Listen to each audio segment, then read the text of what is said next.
시청자 여러분 안녕하십니까? 복지TV 뉴스입니다.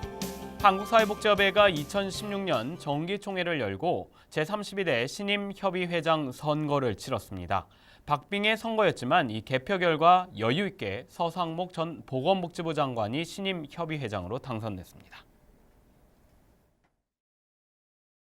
보건복지부 장관과 국회의원을 지낸 서상목 후보냐, 삼성전자 사장과 대한장애인체육회 부회장을 지냈던 한용회 후보냐를 놓고 선거 전부터 사회복지계를 떠들썩하게 했던 한국사회복지협의회 제32대 신임협의회장에 서상목 후보가 당선됐습니다. 한국사회복지협의회가 2016년 정기총회에서 개인과 단체 회원 144명이 투표를 진행한 가운데 기호 1번 서상목 후보가 84표로 기호 2번 한용회 후보를 24표 차이로 이기며 당선에 성공했습니다. 저를 지지해 주신 사회복지협의회 회원 여러분들께 고맙다는 말씀을 드립니다. 회장으로 당선돼서 기쁘다는 생각도 있지만 그보다는 어깨가 매우 무겁다는 이런 생각을 하지 않을 수가 없습니다. 우리 사회복지계가 할 일이 정말 많습니다. 그리고 사회복지협의회가 제가 말씀드린 정체성 위기, 또 신뢰와 소통의 위기, 이 두 가지 큰 문제를 해결해야 되는 이런 전환점에 와 있다고 생각을 합니다. 그래서 우리 회원 여러분들의 지지와 또 사회복지계 여러분들의 힘을 모아가지고 제가 사회복지협의회 회장으로서 이런 어려운 문제를 해결해 나가도록 최대로 노력을 하겠습니다. 특히 서당선의는 선거 과정에서 경험한 소통의 절실함을 현장 중심의 협의회 운영으로 해소하겠다고 말했습니다. 제가 선거 과정에서도 제가 절실히 느꼈습니다만 사회복지 현장에 계신 분들한테 도움이 되는 사회복지협의회, 그분들의 의견을 듣고 또 나름대로 전문가들을 동원해서 대안을 만들어서 단순히 대안을 만드는 게 끝인 것이 아니고 정책 수립 당국, 때로는 국민 또는 언론을 설득해서 그것을 관철시키는 이렇게 크게 두 가지가 제가 해야 될 시급한 일이 아닌가 이렇게 생각을 하고 있습니다. 제32대 한국사회복지협의회 신임 회장의 임기가 내년 1월 1일부터 3년간 시작됩니다. 서당 선인이 이끄는 한국사회복지협의회가 적극적인 소통과 수용을 통해 사회복지 현장과 얼마나 잘 신뢰를 쌓아갈 수 있을지 귀추가 주목됩니다. 복지TV 뉴스 박정인입니다. 아동학대 피해자 사례를 조사했는데요. 이 아동학대 사례자 중 장애아동에 대한 학대 사건의 경우 지속적이고 반복적인 학대가 주를 이루고 있습니다. 이 사회적 관심 못지않게 예방 대책이 필요할 것 같은데요. 이명아 기자입니다. 지난 2012년 아동학대 사례는 6,403건. 이 중 장애아동 학대 피해 사례는 256건으로 전체 사건의 4%에 해당합니다. 학대 행위 자체는 단 일회성으로도 심각한 문제가 되는데 장애아동 학대 사건의 경우 지속적이고 반복적으로 행해지고 있어 더욱 심각합니다. 지난 2015년 학대 피해 장애아동 중 33.4%가 거의 매일 학대를 당하는 것으로 나타났고 2, 3일에 한 번 학대를 당하는 장애아동은 12.6%로 학대 피해 아동 절반이 반복된 학대에 노출돼 있는 것으로 나타났습니다. 여기서 가해자는 부모가 80%로 아동의 가장 가까이에서 학대가 발생하고 있는데요. 그런데 학대 피해 장애 아동의 절반 이상이 다시 원래의 가정으로 돌아가고 있고 피해 아동을 위한 사후 관리는 평균 4회에 그치는 등 사후 조치가 제대로 이뤄지지 않고 있는 상황입니다.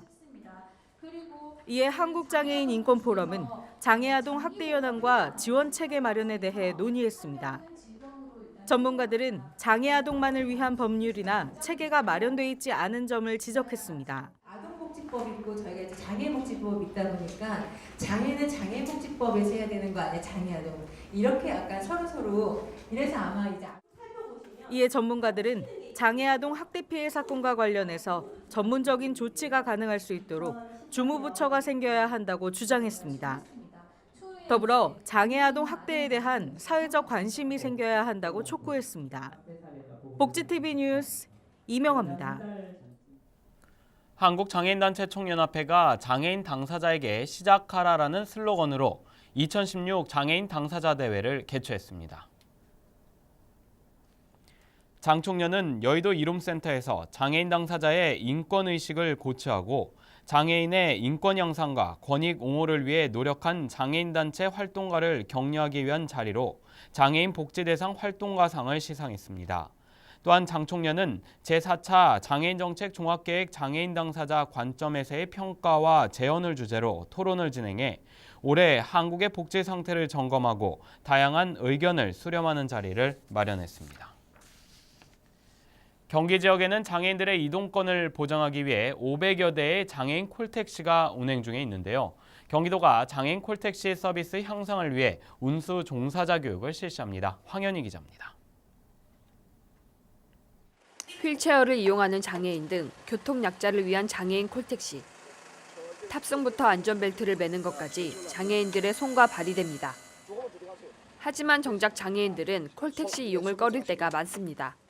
장애인이기 때문에 아무 질문이나 해도 된다라는 생각을 안 하셨으면 좋겠고요.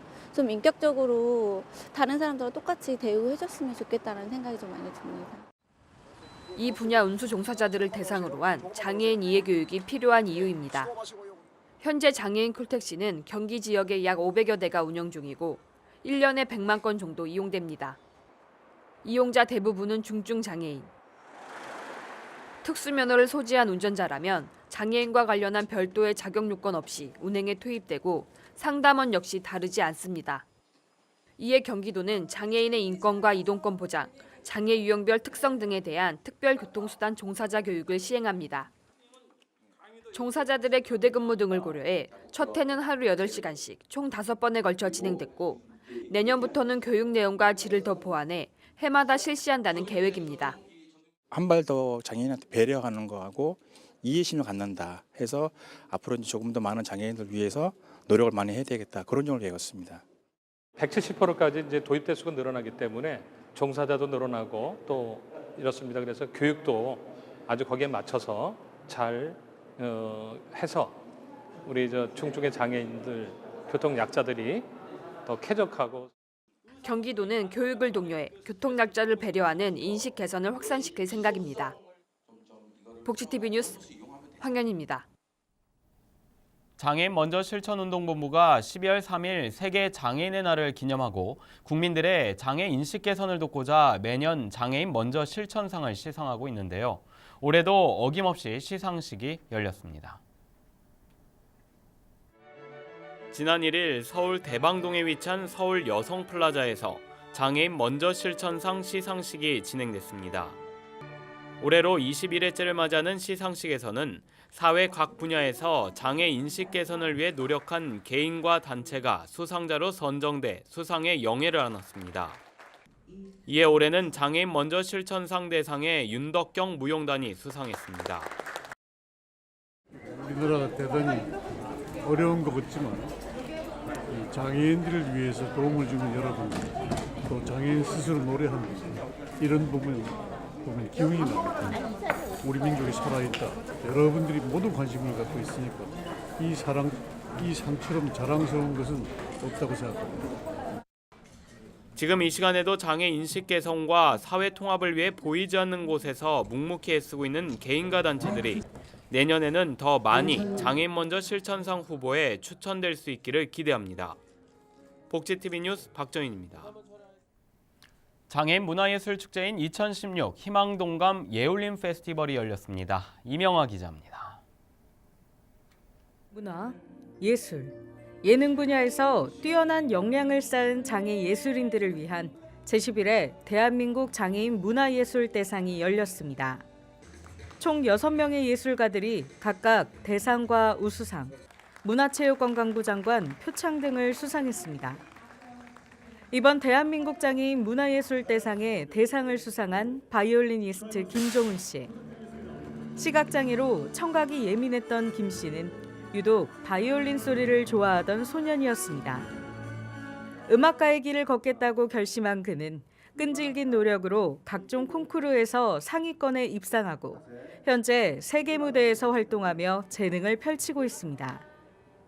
또한 시각장애가 있는 음악인들로 구성된 한빛예술단의 음악감독으로서 단원들을 지도하고 있습니다. 중요한 부분에서 지휘자의 역할을 서로 돌아가면서 하는 것이 결국은 좋은 음악을 만드는 길이다. 이렇게 그런 마음으로 같이 연습을 하고 장애를 가진 음악가로서 또 장애인 예술 분야에서 앞으로 더 또 많은 일을 하라고 그런 의미로 저한테 이 상을 주신 게 아닌가 그렇게 생각합니다. 바이올리니스트로서 음악을 통해 많은 사람을 행복하게 하고 음악 감독으로서 재능이 있는 음악인들을 돕고 싶다는 김종훈 씨. 앞으로의 그의 행보를 응원합니다. 복지TV 뉴스 이명화입니다. 한국법무복지공단이 출소 후에 경제적 어려움 등으로 결혼식을 올리지 못한 출소자들에게 이 합동 결혼식을 마련했습니다. 이재영 기자입니다. 예식장 안에 턱시도를 입은 신랑과 웨딩드레스를 입은 신부가 단상을 바라보며 혼인서약을 합니다. 한국법무보호복지공단은 출소자들이 출소 후 경제적 어려움으로 인해 식을 올리지 못한 4쌍을 선정해 제28회 출소자 합동 결혼식이 열렸습니다. 출소 후 경제적 어려움으로 결혼식을 올리지 못한 대상자들에게 결혼식을 치러줌으로써 안정된 가정 환경을 조성해주고 새 출발할 수 있는 그런 계기를 마련해주기 위해서 결혼식을 마련하게 되었습니다. 이날 행사는 신랑 신부들을 위해 YWCA 합창단이 방문해 축가를 불렀습니다. 출소자들이 가정을 만드는데 경제적 부담이 줄고 새 출발의 첫 걸음이 될 것으로 보입니다. 복지TV 뉴스 이재현입니다. 장애인과 비장애인이 문화예술 공연으로 서로를 생각해보고 이해하는 특별한 시간이 있었는데요. 2016 희망동감 예울림 페스티벌이 열렸습니다. 이명화 기자입니다. 토끼는 얼른 꿰르려 안타까운 표정으로 말했지요. 제 간쯤이야. 여왕님의 병을 고치시다면 당연히 들어야죠. 문화예술로 모두가 함께 공감하고 어울리는 2016 희망동감 예울림 페스티벌이 열렸습니다. 이번 행사는 모두가 한자리에 모여 영화, 연극, 그림까지 다양한 분야에서 문화와 예술을 접하고 배운 것을 선보이는 자리입니다. 예울림 페스티벌은 그동안 6년 전부터 우리 장애인들 대상으로 진행해왔던 그 문화예술 사업을 총 한 자리로 모아서 우리가 그동안 얼마큼 많이 성장되었고 잘할 수 있는 것을 갖다가 발표하는 자리라고 보시면 되고요. 보다 더 한국 문화예술진흥원하고 유기적인 관계를 더 갖고 그렇게 해서 본 사업이 진행될 수 있도록 그렇게 노력을 하려고 합니다. 이번 사업을 통해 참가자들은 새로운 분야에 도전하며 또 다른 삶의 즐거움과 목표가 생겼습니다. 연극을 한번 해볼까, 또 이렇게 할 수 있겠나 하는 게 좀 망설여졌는데 막상 이렇게 강사님 모시고 또 저희들 우리 이용자들 8명이 다 한 뭉쳐서 연극을 하니까 이제 할 수 있겠구나 그런 거 자신감을 느꼈습니다. 만약에 뭐 뮤지컬도 지어준다면 또 이렇게 어느 지방을 초청해준다면 이렇게 해보고 싶습니다. 도전해보고 싶습니다. 우리가 할 수 있다는 것을 보여주고 싶습니다. 문화와 예술을 통해 오늘도 새로운 즐거움을 찾는 사람들. 이들의 삶이 더욱 풍성해지기를 응원합니다. 복지TV 뉴스 이명화입니다. 한국장애인개발원은 충북사회복지센터에서 충청북도 발달장애인 지원센터를 개소했습니다. 충북 발달장애인 지원센터는 앞으로 교육과 직업재활, 문화복지 서비스 이용 등 개인별 지원 계획을 진행할 예정입니다. 이날 개소식에는 충북 지역 발달장애인 당사자와 보호자, 한국장애인개발원 황하성 원장 등 많은 내외빈이 참석했습니다. 장애인의 자립과 재활을 돕기 위한 무지개 동산 후원의 밤 행사가 경기도 성남시 코리아 디자인 센터에서 열렸습니다. 올해로 15회째를 맞는 후원의 밤 행사는 나눔을 실천하는 분들에게 감사의 마음을 전하고 장애인들의 직업재활 기금을 마련하기 위해 개최됐습니다. 예가원 에어로빅 팀의 공연으로 시작한 행사에서는 기념사 가수 정광태 씨의 무지개 동산 명예원장 위촉식, 후원금 전달식에 이어 배우 김성경, 개그맨 표인봉, 탤런트 정태우 등이 출연해 다양한 공연 무대를 선사했습니다. 전남 목포에서 27년 동안 지역 장애인 시설에 임의용 봉사를 해오고 있는 봉사단체가 있습니다. 바로 이심회라고 하는 자원봉사단체인데요. 국차영 기자가 이심회 회원들을 만났습니다. 이심회는 지난 1990년에 이웃사랑을 실천하기 위하여 결성된 자원봉사단체로 27년간 매월 목포 지역의 한 장애인 시설을 방문해 봉사를 해오고 있습니다. 우리가 이 봉사활동을 하게 된 동기는 이웃과 화합을 위해서 전망팀 결성해가지고 이날 일평등 한 30년 동안 여기를 지금 봉사하고 있습니다. 점점 차가워지는 날씨에도 불구하고 27년간 한결같이 이웃사랑을 실천해오고 있는 이심회의 소식은 우리의 마음을 훈훈하게 해주는 따뜻한 소식이 되고 있습니다. 30년이 가깝도록 저희 공생지하론에 매월 한 번씩 꼭 찾아와 주셔서 저희 공생지하론 거주인들을 위해서 미용 봉사를 해주고 계십니다. 30년 동안 저희와 함께 해주신 그 사랑과 그 헌신이 저희에게는 너무나 감사할 따름입니다. 복지TV 뉴스 국차영입니다.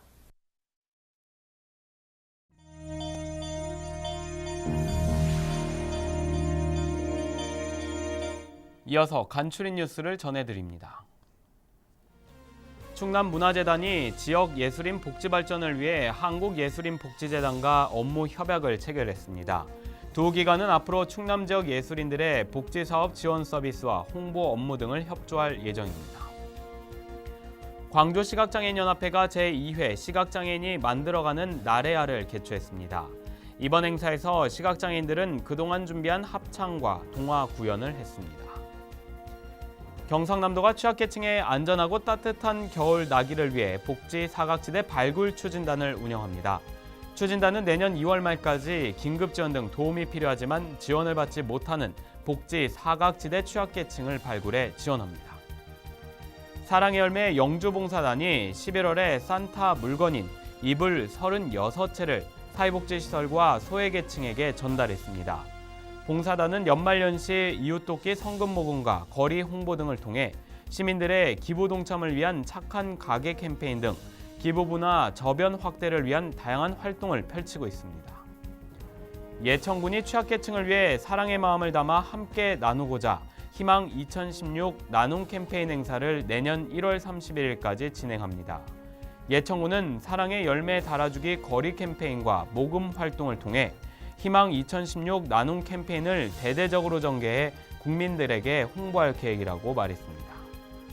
목포시와 목포시 여성단체 협의회는 1호 웰빙공원에서 시민과 학생 등 500여 명이 참석한 가운데 2016 세계 걷기의 날 기념 시민 한마음 걷기 행사를 개최했습니다.